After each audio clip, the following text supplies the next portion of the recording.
मेरा नाम अनिल है और मैं आपके साथ अंशु मालवीय की लिखी कविता मैं बहुत खुश थी अम्मा पढ़ना चाहता हूँ। इसमें कविता से पहले कुछ संदर्भ दिया गया है, उसे पढ़ लेते हैं। कौसर बानो की बस्ती नरोदा पाटिया अहमदाबाद पर 28 फरवरी 2002 को हमला हुआ। वह गर्भवती थीं।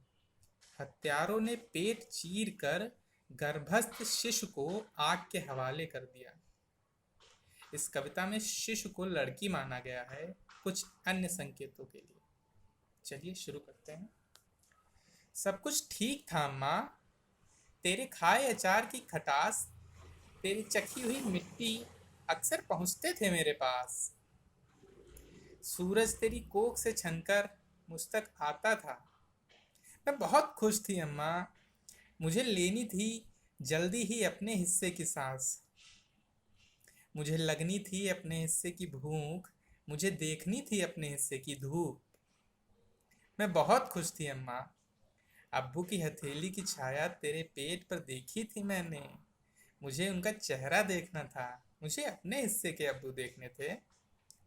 मुझे अपने हिस्से की दुनिया देखनी थी। मैं बहुत खुश थी अम्मा।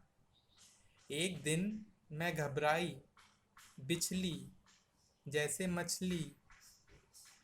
तेरी कोख के पानी में किस चीज की छाया थी? अनजानी। मुझे लगा तू चल नहीं, घिसट रही है अम्मा।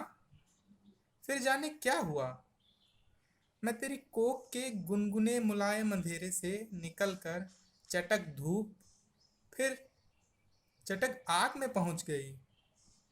वो बहुत बड़ा ऑपरेशन था अम्मा। अपनी उन आंखों से जो कभी नहीं खुली, मैंने देखा बड़े बड़े डॉक्टर तुझ पर झुके हुए थे। उनके हाथ में 3 मुंह वाले बड़े बड़े नश्तर थे अम्मा। वे मुझे देख चीखे। चीखे किस लिए अम्मा? क्या खुश हुए थे मुझे देखकर? बाहर निकलते ही आग के खिलौने दिए उन्होंने अम्मा। फिर मैं खेल में ऐसा बिसरी कि तुझे देखा नहीं। तूने भी अंतिम हिचकी से सोहर गाई होगी अम्मा। मैं कभी नहीं जन्मी अम्मा, और इस तरह कभी नहीं मरी, अस्पताल में रंगीन पानी में रखे हुए अजन्मे बच्चे की तरह। मैं अमर हो गई अम्मा। लेकिन यहाँ रंगीन पानी नहीं, चुभती हुई आग है। मुझे कब तक जलना होगा अम्मा?